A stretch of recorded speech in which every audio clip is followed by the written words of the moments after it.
कई सालों की मेहनत के बाद रिटायरमेंट का पैसा जब बैंक अकाउंट में आता है तो एक बहुत बड़ा सवाल भी साथ लाता है। जो बड़ी रकम दिखती है और जो असल में हाथ में आती है उसमें जमीन आसमान का फर्क हो सकता है। तो चलिए आज इस पहेली को सुलझाते हैं। हम सबने सुना है कि रिटायरमेंट फंड टैक्स फ्री होता है ना? लेकिन सच पूछे तो इस धारणा और हकीकत के बीच एक बहुत बड़ी खाई है।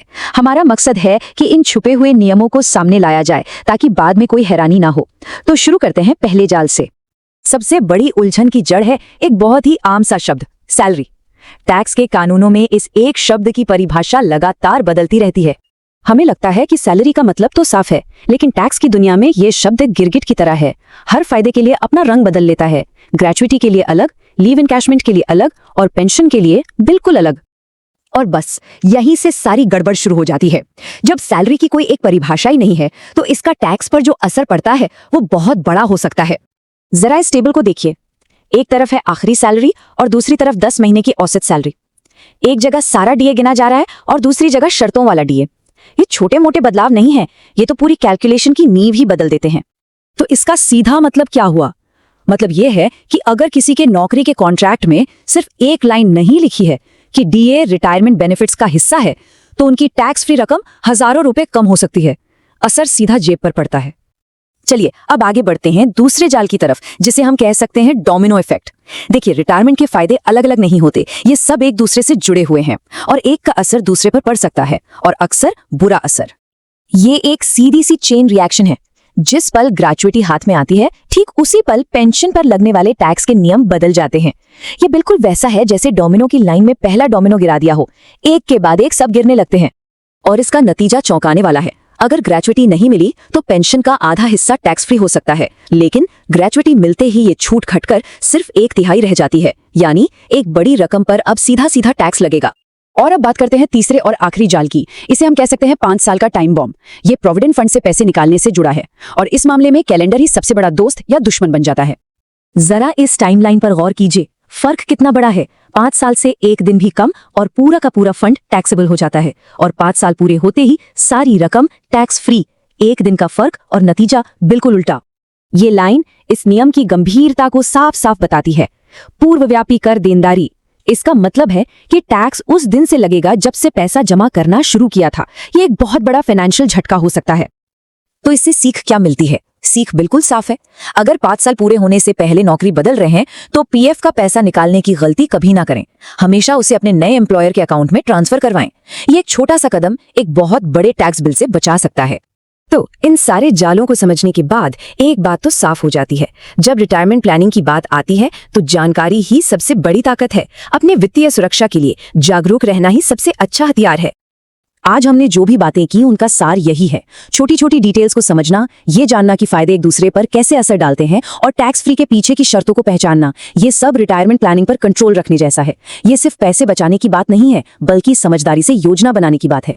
और इस चर्चा को हम इस आखिरी सवाल के साथ खत्म करते हैं। जब नियम इतनी पेचीदा हो कि उनका फायदा उठाने के लिए ही किसी एक्सपर्ट की सलाह लेनी पड़े, तो क्या सिस्टम की ये जटिलता ही उसके असली मकसद के आड़े आ रही है? ये एक सोचने वाली बात है।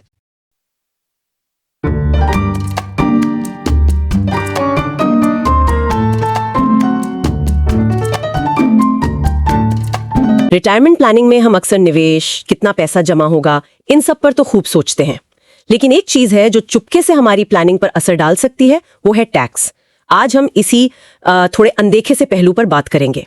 भारत में रिटायरमेंट पर जो फायदे मिलते हैं, ग्रेचुइटी, पेंशन, पीएफ, एनपीएस वगैरह, उन पर टैक्स लगता कैसे है? हमारे पास कुछ जानकारी है, कुछ दस्तावेज हैं जो इन नियमों की परतें खोलते हैं, और हम कोशिश करेंगे ये समझने की कि ये नियम इतने अलग अलग, कभी कभी पेचीदा क्यों लगते हैं और इनका हमारी प्लानिंग पर क्या असर पड़ता है। मकसद बिल्कुल साफ है, इन जटिलताओं को थोड़ा आसान बनाना, ताकि रिटायरमेंट के बाद कोई, जिसे कहते हैं, टैक्स वाला सरप्राइज ना मिले। चलिए शुरू करते हैं। बिल्कुल, और ये बहुत जरूरी बात है। कई लोगों के मन में एक धारणा होती है कि भाई रिटायरमेंट का पैसा है, ये तो टैक्स फ्री ही होगा।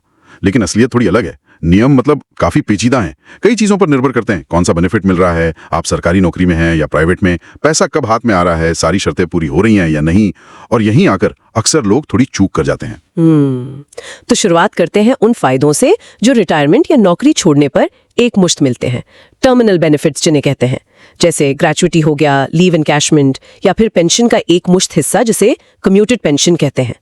ये फौरी जरूरतें पूरी करने के काम आते हैं, पर इन पर टैक्स कैसे लगता है ये जानना तो बहुत जरूरी है। सही कहा। और यहीं पर पहला और शायद सबसे बड़ा फर्क सामने आता है, वो है सरकारी कर्मचारी बनाम गैर सरकारी कर्मचारी। ये एक लाइन है जो लगभग हर रिटायरमेंट बेनिफिट के टैक्स ट्रीटमेंट को काफी हद तक तय कर देती है। अच्छा, तो चलिए ग्रेचुइटी से ही शुरू करते हैं। ये तो लंबी सेवा का एक तरह से इनाम माना जाता है, आमतौर पर 5 साल की लगातार नौकरी के बाद मिलता है। पर क्या ये 5 साल वाला नियम हमेशा लागू होता है?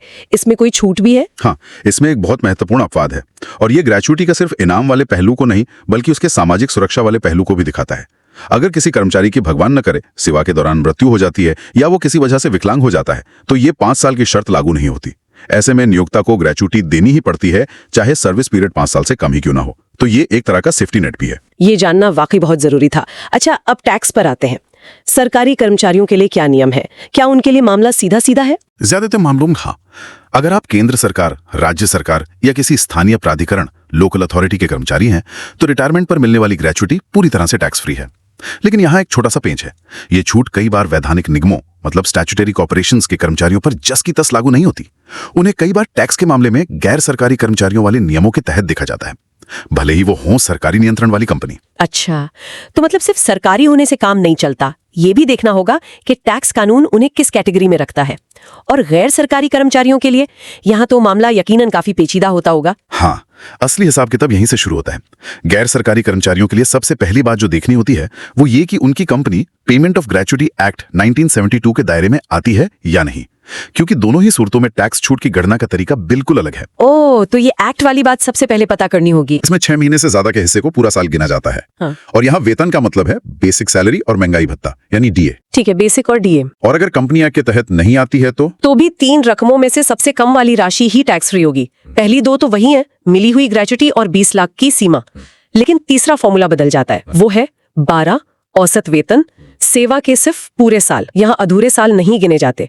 और यहाँ औसत वेतन का मतलब है रिटायरमेंट से ठीक पहले के 10 महीनों का औसत वेतन। और वेतन की परिभाषा भी थोड़ी सीमित है, बेसिक प्लस डीए। लेकिन डीए सिर्फ तभी गिना जाएगा अगर वो रोजगार की शर्तों के तहत रिटायरमेंट लाभों का हिस्सा है, प्लस टर्नओवर पर आधारित कमीशन अगर मिलता है तो। बाप रे, मतलब वेतन की परिभाषा बदल गई, औसत वेतन का कॉन्सेप्ट आ गया और सेवा के साल गिनने का तरीका भी बदल गया। एक्ट में आने या ना आने से इतना फर्क। ये जानना कि कंपनी एक्ट के तहत है या नहीं किसी की टैक्स देनदारी में हजारों या शायद लाखों का भी फर्क डाल सकता है। बिल्कुल, ये पहली बड़ी पहेली है जिसे हर गैर सरकारी कर्मचारी को रिटायरमेंट के वक्त सुलझाना होता है। ठीक है, ये तो हुई ग्रेचुइटी की बात जो एक मुश्त मिलती है। लेकिन रिटायरमेंट का असली सहारा तो नियमित आय होती है जो पेंशन से आती है।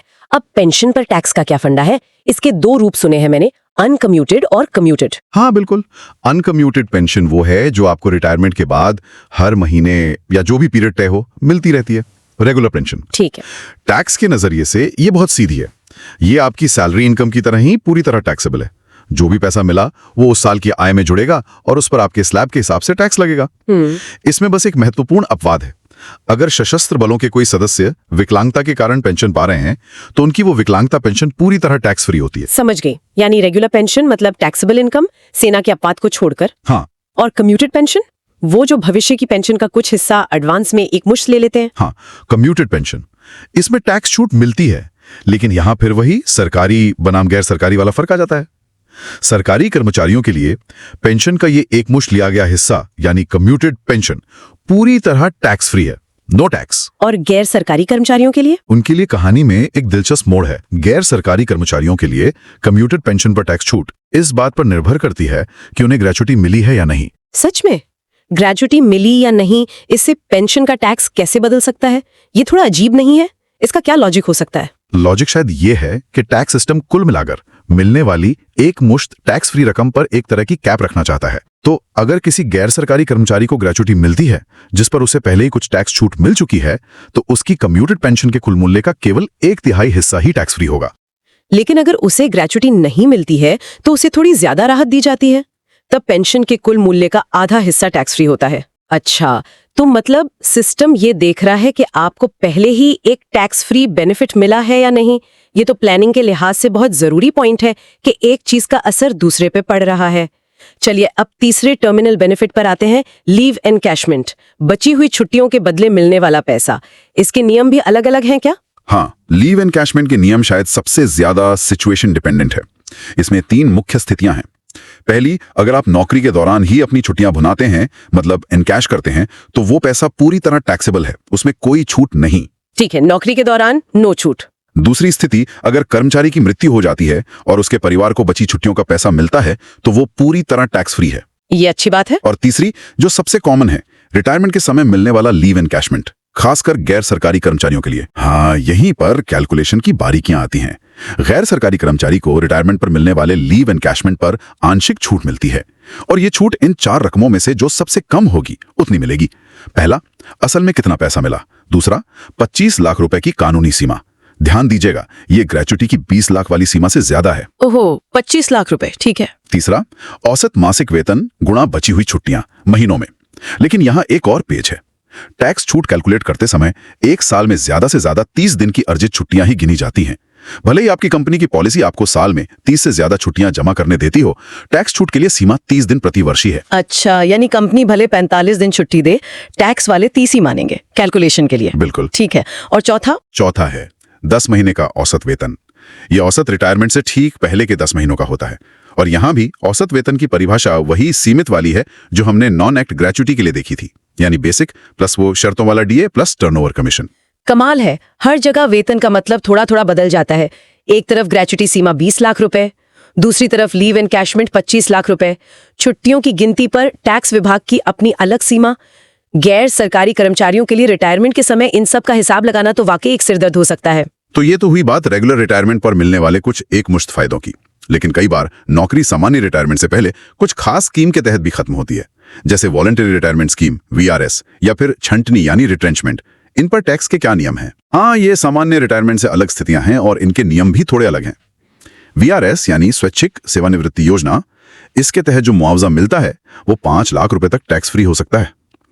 मतलब या तो जो रकम मिली वो या 5 लाख, इनमें से जो भी कम हो उतना टैक्स फ्री होगा। लेकिन ये छूट ऐसे ही नहीं मिल जाती, इसके लिए कई शर्तें पूरी होनी जरूरी हैं। और ये शर्तें क्या सिर्फ कर्मचारी से जुड़ी हैं या कंपनी और स्कीम से भी? दोनों से।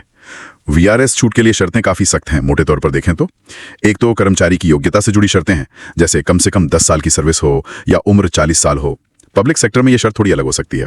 दूसरी स्कीम के स्ट्रक्चर से जुड़ी शर्तें हैं, जैसे स्कीम ऐसी हो कि कंपनी में कुल कर्मचारियों की संख्या कम हो, VRS से जो जगह खाली हो वो भरी ना जाए, स्कीम लगभग सभी कर्मचारियों के लिए हो वगैरह।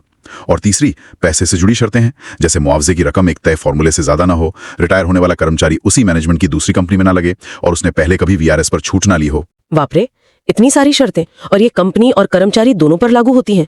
इसका मतलब तो ये हुआ कि VRS लेते समय सिर्फ ये नहीं देखना कि मुझे कितना पैसा मिल रहा है, बल्कि ये भी पक्का करना होगा कि कंपनी और उसकी स्कीम खुद इन शर्तों को पूरा कर रही है या नहीं। कहीं ऐसा ना हो कि कंपनी की तरफ से कोई चूक हो जाए और बाद में कर्मचारी की टैक्स छूट पर आंच आ जाए। बिल्कुल, ये एक छिपा हुआ रिस्क है। अगर बाद में ये पाया जाता है कि VRS स्कीम नियमों के मुताबिक नहीं थी, तो कर्मचारी को मिली टैक्स छूट वापस ली जा सकती है और उस पर टैक्स लग सकता है। ये ध्यान रखने वाली बात है। अच्छा, अब छटनी मुआवजे, रिट्रेंचमेंट कॉम्पेंसेशन पर आते हैं। ये कब मिलता है और इसके टैक्स नियम क्या हैं? ये मुआवजा तब मिलता है जब किसी कर्मकार, जैसा कि इंडस्ट्रियल डिस्प्यूट्स एक्ट 1947 में परिभाषित है, को उसकी इच्छा के विरुद्ध नौकरी से हटाया जाता है, यानी छटनी की जाती है। इस पर भी टैक्स छूट की ऊपरी सीमा VRS की तरह ही है, यानी 5 लाख रुपए तक। लेकिन ये पूरी तरह टैक्स फ्री भी हो सकता है अगर ये मुआवजा केंद्र सरकार द्वारा अप्रूव की गई किसी खास स्कीम के तहत दिया गया हो। अच्छा, तो सरकारी स्कीम है तो शायद पूरा टैक्स फ्री, वरना 5 लाख तक की छूट? हाँ, मोटे तौर पर यही है। अगर सरकारी स्कीम नहीं है तो छूट की गणना थोड़ी अलग हो सकती है। ये इस पर भी निर्भर करता है कि छटनी क्यों हुई। इसमें भी वही 3 रकमों में से सबसे कम वाली छूट मिलती है, 5 लाख रुपए, असल में मिला पैसा, या फिर एक फॉर्मूला बेस्ड रकम जो या तो सेवा अवधि पर आधारित होती है या पिछले कुछ महीनों के औसत वेतन पर। यहां भी थोड़ी जटिलता है। तो VRS हो या छटनी, 5 लाख की सीमा एक कॉमन फैक्टर है, लेकिन शर्तें और कैलकुलेशन के तरीके अलग अलग हैं। चलिए अब थोड़ा गेयर बदलते हैं और लंबी अवधि के बचत साधनों पर आते हैं। प्रोविडेंट फंड, PF और नेशनल पेंशन सिस्टम NPS, ये शायद आजकल रिटायरमेंट फंड बनाने के सबसे पॉपुलर इंजन है। निश्चित रूप से। और PF को समझने के लिए सबसे पहले ये जानना जरूरी है कि PF कई तरह के होते हैं। मोटे तौर पर 3: statutory PF, SPF, recognised PF RPF और अनरिकग्नाइज्ड PF UPF। SPF तो ज्यादातर सरकारी कर्मचारियों के लिए होता है और उससे पैसा निकालना टैक्स फ्री है। असली कंफ्यूजन और नियम जो ज्यादातर लोगों पर लागू होते हैं वो RPF और UPF के हैं, और इन दोनों के टैक्स ट्रीटमेंट में जमीन आसमान का फर्क है। RPF यानी रिकग्नाइज्ड प्रोविडेंट फंड, जो ज्यादातर संगठित प्राइवेट सेक्टर में होता है। इसके नियम क्या हैं? योगदान पर, ब्याज पर और पैसा निकालते समय टैक्स कैसे लगता है? आरपीएफ के टैक्स नियमों को 3 हिस्सों में देखना चाहिए। पहला, योगदान, कंट्रीब्यूशन। जब आप और आपकी कंपनी पैसा डालते हैं, नियोक्ता का योगदान आपकी सैलरी, बेसिक प्लस डीए के 12% तक टैक्स फ्री होता है। लेकिन यहां एक नया नियम आया है, एक ओवरऑल कैप। पीएफ, एनपीएस और सुपर एन्युएशन फंड मिलाकर नियोक्ता का कुल सालाना योगदान 7.5 लाख रुपए से ज्यादा नहीं होना चाहिए टैक्स फ्री रहने के लिए। इससे ऊपर जो भी नियोक्ता डालेगा वो आपकी सैलरी में जुड़कर टैक्सेबल हो जाएगा। और आपका अपना योगदान वो सेक्शन 80C के तहत टैक्स छूट दिलाता है पुरानी टैक्स रिजीम में। अच्छा, तो नियोक्ता के योगदान पर 7.5 लाख की एक नई लिमिट आ गई है सब मिलाकर। ठीक है, अब ब्याज का क्या? दूसरा है ब्याज, इंटरेस्ट। आरपीएफ पर मिलने वाला ब्याज सालों से टैक्स फ्री रहा है और यही इसका बड़ा आकर्षण था। लेकिन यहां भी एक बड़ा बदलाव आया है। अब नियम यह है कि अगर आपका यानी कर्मचारी का सालाना योगदान 2.5 लाख रुपए से ज्यादा है तो उस 2.5 लाख रुपए से ऊपर वाले योगदान पर जो ब्याज मिलेगा वो टैक्सेबल होगा। हाँ।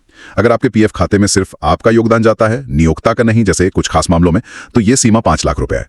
लेकिन ज्यादातर लोगों के लिए ये सीमा 2.5 लाख रुपए सालाना है। ओ, तो मतलब पीएफ का ब्याज भी अब पूरी तरह टैक्स फ्री नहीं रहा अगर अपना कंट्रीब्यूशन ज्यादा है तो। ये तो बहुत बड़ा बदलाव है। और तीसरा पॉइंट, निकासी, जब पैसा निकालते हैं। तीसरा और सबसे अहम है निकासी, विड्रॉल। यहां वो 5 साल वाली बात बहुत महत्वपूर्ण है। अगर आपने 5 साल की लगातार नौकरी पूरी कर ली है, चाहे एक ही कंपनी में या पीएफ ट्रांसफर करते हुए अलग अलग कंपनियों में मिलाकर, तो आरपीएफ से रिटायरमेंट या नौकरी छोड़ने पर जो पूरी रकम मिलती है, आपका योगदान, नियोक्ता का योगदान और दोनों पर मिला कुल ब्याज, वो सब आमतौर पर पूरी तरह टैक्स फ्री होता है। वो 5 साल की लगातार सेवा, ये एक कुंजी है लगता है। लेकिन आजकल लोग जल्दी जल्दी जॉब बदलते हैं। मान लीजिए किसी ने 4 साल में नौकरी बदली और अपना आरपीएफ का पैसा निकाल लिया, तब क्या होगा? क्या सिर्फ उस साल का ब्याज टैक्सेबल होगा या? नहीं, परिणाम इससे कहीं ज्यादा गंभीर हो सकते हैं। अगर 5 साल की लगातार सेवा पूरी होने से पहले आरपीएफ से पैसा निकाला जाता है, कुछ खास वजहों को छोड़कर, जैसे गंभीर बीमारी या कंपनी का बंद हो जाना, तो टैक्स नियमों के हिसाब से उस आरपीएफ खाते को शुरू से ही यूपीएफ यानी अनरिकॉग्नाइज्ड प्रोविडेंट फंड मान लिया जाता है। क्या यूपीएफ मान लिया जाता है? इसका मतलब क्या हुआ? इसका मतलब यह हुआ कि जो भी टैक्स बेनिफिट आपको पिछले सालों में मिले थे वो सब उलट जाते हैं। यानी नियोक्ता ने जितने साल भी पैसा डाला था, वो सारा योगदान और उस पर मिला ब्याज प्लस आपके अपने योगदान पर मिला ब्याज, ये सब का सब जिस साल आप पैसा निकालेंगे उस साल आपकी टैक्सेबल इनकम बन जाएगा। ये एक बहुत बड़ा टैक्स झटका लग सकता है। बाप रे, ये तो बहुत ही खतरनाक बात है। मतलब 5 साल से पहले आरपीएफ तोड़ने का मतलब है सालों की टैक्स बचत पर एक साथ टैक्स देना। तो सलाह यही है कि नौकरी बदले तो पीएफ निकाले नहीं, ट्रांसफर करवाएं। बिल्कुल, जब तक बहुत मजबूरी ना हो 5 साल से पहले आरपीएफ से पैसा निकालने से बचना चाहिए। ट्रांसफर करवाना ही सबसे समझदारी का काम है, वरना टैक्स का भारी नुकसान हो सकता है। और अब आते हैं यूपीएफ यानी अनरिकॉग्नाइज्ड पीएफ पर। मान लीजिए किसी का पीएफ है ही यूपीएफ, तब क्या होता है? यूपीएफ टैक्स के लिहाज से बिल्कुल भी फायदेमंद नहीं है। इसमें जब पैसा जमा होता है तब कोई टैक्स छूट नहीं मिलती, और जब पैसा निकालते हैं, चाहे 5 साल बाद या पहले, तो सिर्फ कर्मचारी का अपना मूल योगदान ही टैक्स फ्री वापस आता है। नियोक्ता का पूरा योगदान और दोनों के योगदान पर कमाया गया सारा ब्याज, वो सब निकासी के समय आपकी टैक्सेबल इनकम में जुड़ जाता है। इसलिए पक्का करना बहुत जरूरी है कि आपका पीएफ अकाउंट आरपीएफ है या यूपीएफ। अपनी कंपनी के एचआर से यह जरूर पूछना चाहिए। ये तो वाकई जमीन आसमान का फर्क है। आरपीएफ और यूपीएफ में टैक्स के मामले में इतना बड़ा अंतर, कई लोग शायद इस बारे में जानते भी नहीं होंगे। चलिए अब दूसरे बड़े प्लेयर पर आते हैं, नेशनल पेंशन प्रणाली यानी एनपीएस। ये नया है, मार्केट लिंक्ड है और काफी पॉपुलर भी हो रहा है। इसके टैक्स नियम आरपीएफ से कैसे अलग हैं? एनपीएस के टैक्स नियम भी 3 स्टेज में देखने चाहिए और ये आरपीएफ से काफी अलग हैं, खासकर पैसा निकालने के समय। पहला, योगदान, कंट्रीब्यूशन। इसमें कर्मचारी अपने वेतन, बेसिक प्लस डीए का 10% तक योगदान करके सेक्शन 80CCD1 में टैक्स छूट ले सकता है। लेकिन एनपीएस का एक बड़ा प्लस पॉइंट है सेक्शन 80CCD1B, जिसके तहत 50,000 रुपए की अतिरिक्त टैक्स कटौती मिलती है, जो एटीसी की 3.5 लाख रुपए की लिमिट के ऊपर होती है। नियोक्ता का योगदान भी कर्मचारी के वेतन के 10% तक, कुछ मामलों में 14% टैक्स कटौती योग्य होता है। लेकिन यह भी उसी 7.5 लाख रुपए वाली ओवरऑल कैप के अंदर आता है जो हमने पीएफ के लिए डिस्कस की थी। अच्छा, तो एनपीएस में वो 50,000 वाली एक्स्ट्रा छूट एक बड़ा फायदा है। ठीक है, और जमा होने के दौरान? दूसरा, संचय अक्यूमुलेशन। जब तक आपका पैसा एनपीएस में जमा है और बढ़ रहा है, उस ग्रोथ पर यानी रिटर्न पर कोई टैक्स नहीं लगता। ये पूरी तरह टैक्स फ्री होता है। ठीक है, ग्रोथ टैक्स फ्री। अब सबसे जरूरी निकासी, जब पैसा निकालने की बारी आती है, यही आरपीएफ से फर्क है शायद? हाँ, यही मुख्य अंतर है। एनपीएस में जब आप 60 साल के होते हैं या सुपर एन्युएट करते हैं, तो आप अपनी जमा हुई कुल रकम का 60% तक हिस्सा एकमुश्त निकाल सकते हैं और ये 60% पूरी तरह टैक्स फ्री होता है। लेकिन बाकी का जो 40% हिस्सा है, उसे निकालना अनिवार्य नहीं है, बल्कि उससे आपको अनिवार्य रूप से एक एन्युटी यानी वार्षिकी प्लान खरीदना पड़ता है। इस एन्युटी प्लान से आपको जीवन भर एक नियमित पेंशन मिलती है।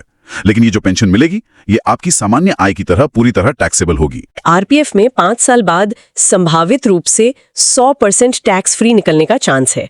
तो ये तो एक बड़ा रणनीतिक फैसला हो गया। आरपीएफ चुने या एनपीएस, किस आधार पर तय करना चाहिए? ये बिल्कुल व्यक्तिगत जरूरत और प्राथमिकता पर निर्भर करता है। अगर किसी को रिटायरमेंट पर एक बड़ी टैक्स फ्री एकमुश्त रकम चाहिए, मान लीजिए घर खरीदना है, बच्चों की शादी करनी है या कोई बड़ा कर्ज चुकाना है, और वो आरपीएफ की 5 साल वाली शर्त पूरी कर रहे हैं, तो आरपीएफ ज्यादा आकर्षक लग सकता है। लेकिन अगर कोई योगदान के समय ज्यादा टैक्स बचाना चाहता है, वो 50,000 वाली अतिरिक्त छूट के कारण, और रिटायरमेंट के बाद एक गारंटीड नियमित आय चाहता है, भले ही वो टैक्सेबल हो, तो एनपीएस उसके लिए बेहतर हो सकता है।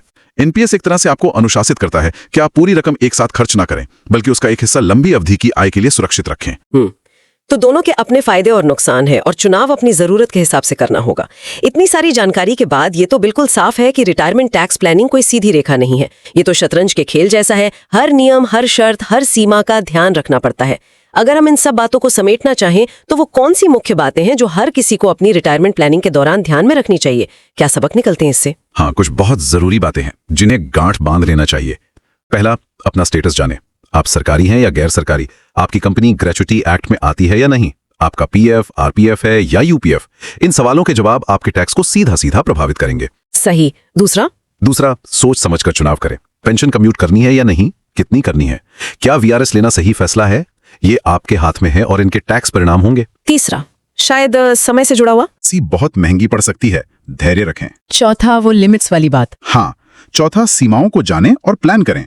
ग्रेच्युटी पर 20 लाख रुपए, लीव एनकैशमेंट पर 25 लाख रुपए, वीआरएस छटनी पर 5 लाख रुपए, पीएफ एनपीएस में नियोक्ता के योगदान पर 7.5 लाख रुपए की कुल सीमा, पीएफ के ब्याज के लिए 2,50,000। पांचवा, वो वेतन वाली पहेली। जी, पांचवा, वेतन की परिभाषा पर ध्यान दें। याद रखें कि अलग अलग लाभों की टैक्स गणना के लिए वेतन का मतलब अलग हो सकता है, खासकर डीए और कमीशन शामिल हैं या नहीं। छठा, शायद लाभों का आपस में कनेक्शन। सही। छठा, लाभों का आपसी संबंध समझें। जैसे हमने देखा कि ग्रेच्युटी मिलने या न मिलने से कम्यूटेड पेंशन की टैक्स छूट बदल जाती है। ये इंटरेक्शन समझना जरूरी है। सातवां, शायद पीएफ और एनपीएस वाला चुनाव का। सातवां, पीएफ बनाम एनपीएस, अपनी जरूरत पहचानें। एक मुश्त बड़ी रकम चाहिए या नियमित आय? योगदान पर कहां ज्यादा टैक्स बच रहा है? दोनों के नफा नुकसान तौलें। और आठवां, शायद सबसे जरूरी, आठवां, नियम बदल सकते हैं। जैसे हमने पीएफ ब्याज और नियोक्ता योगदान कैप की बात की, ये हालिया बदलाव हैं, तो नियमों पर नजर बनाए रखना और अपडेटेड रहना बहुत जरूरी है। बिल्कुल। सुनी सुनाई बातों पर या जो 10 साल पहले सुना था उस पर भरोसा करने के बजाय अपने केस में आज क्या नियम लागू होते हैं ये जानना बहुत जरूरी है। जैसे वो आम धारणा कि रिटायरमेंट का सारा पैसा टैक्स फ्री होता है, ये तो बिल्कुल मिथक है। एकदम सही कहा। इन बारीकियों को समझना, कहां टैक्स लगेगा, कहां नहीं लगेगा, शर्तें क्या हैं, लिमिट क्या है, यही आपको एक पैसिव सेवर से एक एक्टिव इन्फॉर्म्ड प्लानर बनाता है। यह सिर्फ टैक्स बचाने की बात नहीं है, ये अपनी मेहनत की कमाई का ज्यादा से ज्यादा हिस्सा अपने भविष्य के लिए सुरक्षित रखने की रणनीति है। और ये जानकारी, ये ज्ञान हमें सही सवाल पूछने की ताकत देता है, अपने एम्प्लॉयर से, अपने फाइनेंशियल सलाहकार से, और सबसे जरूरी खुद से, ताकि हमारा रिटायरमेंट वाकई चिंता मुक्त हो सके। बिल्कुल। और अंत में एक सवाल मैं श्रोताओं के लिए छोड़ना चाहूंगा। आज हमने मौजूदा नियमों की जटिलताओं को समझा, लेकिन जैसे जैसे हमारी अर्थव्यवस्था बदल रही है, काम करने के तरीके बदल रहे हैं, गिग इकोनॉमी आ रही है, लोग ज्यादा बार नौकरी बदल रहे हैं और हमारी जीवन प्रत्याशा यानी लाइफ एक्सपेक्टेंसी भी बढ़ रही है, तो क्या ये संभव नहीं कि भविष्य में रिटायरमेंट से जुड़े टैक्स के नियम भी बदलें? और अगर ऐसा होता है तो आज जो हम प्लानिंग कर रहे हैं वो कल कितनी कारगर रहेगी, और हम भविष्य के इन संभावित बदलावों के लिए आज अब खुद को कैसे तैयार रख सकते हैं, इस पर सोचना भी आज की प्लानिंग का एक अहम हिस्सा होना चाहिए।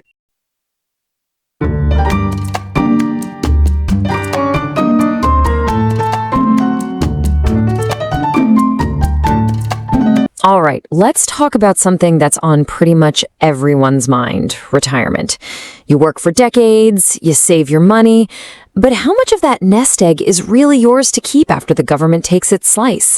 Today, we're going to navigate this tricky tax maze together and uncover some of the hidden traps that could cost you a fortune. Let's jump right in. So here's our game plan. First, we're going to tackle the big myth. Is your retirement actually tax-free? Then we'll get into the nitty-gritty of lump sum payouts. After that, we'll put the Provident Fund and the National Pension System head to head. And you'll want to stick around for Section 4, where we expose a hidden Provident Fund trap that's basically a tax time bomb. Finally, we'll wrap it all up with a blueprint to help you protect what's yours. So let's kick things off with that first big question. Is your retirement tax-free? You know, it seems like a simple yes or no, but believe me, the answer is anything but. I mean, really think about it for a second. You've done everything right. You've been diligent. You've put money away year after year. But that final number that hits your bank account might be a huge shock compared to what you see on your statement. What you think you have and what you actually get to keep can be two very different things. And you know, this quote from our source material just hits the nail on the head. We all make assumptions, but when it comes to retirement taxes, those assumptions can be incredibly costly. The rules are complex, they're full of conditions, and honestly, they're packed with surprises. The big takeaway here, the details are everything.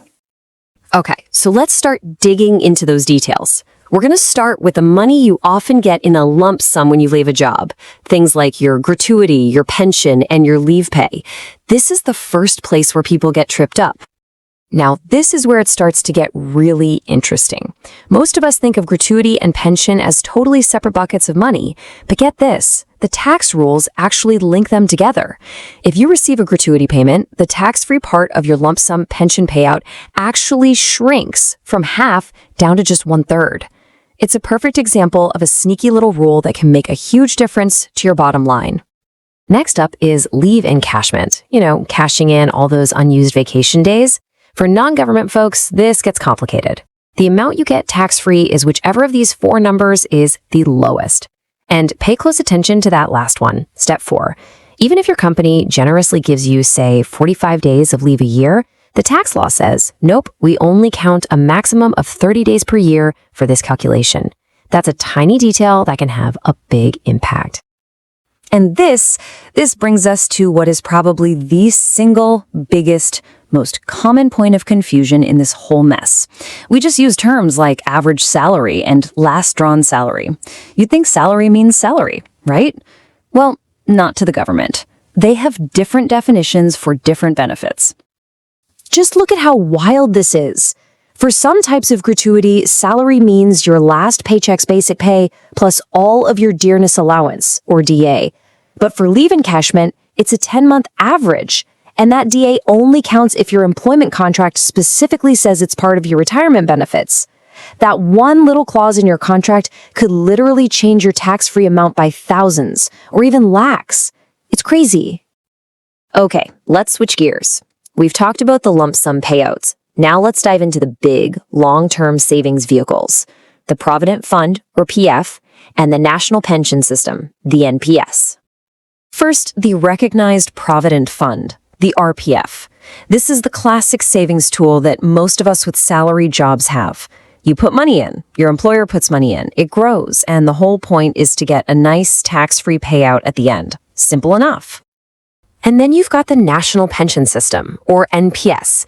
This is a bit different. It's less like a simple savings account and more like a true investment vehicle that's tied to the market. Its whole purpose is to build a fund that will specifically generate a long-term income stream for you in retirement. But here's the crucial difference. It's all about how you get your money out. With a recognized PF, after 5 years, you can take out 100% of your money, tax-free. It's all yours right away. The NPS is much stricter. You can only take 60% as a tax-free lump sum. That other 40%, you have to use it to buy something called an annuity, which is basically a product that pays you a regular pension, a pension that, by the way, is fully taxable. So it really comes down to a choice. Do you want a big chunk of cash right away, or do you want a structured income for life? But let's circle back to the Provident Fund for a second, because, and this is a really big deal, not all PFs are created equal. And this is where we find the single most dangerous trap in this entire retirement maze. I'm talking about a hidden tax time bomb just waiting to go off. See, most of us just say PF, but in reality, there are 3 distinct types. You've got the statutory PF for government employees, the recognized PF, which is the common one we've been talking about, and then there's the one you really, really need to watch out for, the Unrecognized Provident Fund, or UPF. And this table just lays it all out so clearly. Look at the statutory and recognized funds. Contributions, interest, withdrawals, mostly tax-free. Looks great, right? But then you look at that bottom row for the unrecognized fund. The scary part is that it looks okay while you're contributing, but when you go to withdraw your money, you get hit with a massive tax bill. The tax is just being deferred, waiting to pounce all at once. So, how bad is it? Well, here's exactly how that bomb goes off. When you pull your money out of a UPF, the only thing you get back tax-free is the principal amount that you put in. That's it. Every single rupee your employer ever contributed, all the interest earned on their money, and all the interest earned on your money, all of it becomes taxable income in that single year. Imagine working for 20 years and then getting a tax bill on decades of growth. It could be absolutely catastrophic. Okay, so you're probably thinking, phew, I definitely have a recognized PF, so I'm safe. Well, not so fast. There's one more trap, and it all revolves around this number, 5. 5 years. You need 5 continuous years of service to unlock that tax-free withdrawal. And here it is, the final, absolutely shocking twist. If you leave a job and withdraw from your recognized PF before you hit that 5-year mark, the tax law looks back and treats your fund as if it was an unrecognized PF from day one. That tax time bomb we just talked about, it gets activated. All of a sudden, all those past employer contributions and all that interest become taxable. This is exactly why it is so critical to transfer your PF when you change jobs, not withdraw it. Wow. Okay, that was a lot to take in, I know. We just navigated a serious minefield. So, after all that, what's the path forward? Let's put together a simple financial blueprint with the key things you now know to check for. Here it is, your personal checklist. Just 4 crucial questions to ask yourself or your HR department. First, find out if your gratuity is affecting your pension exemption.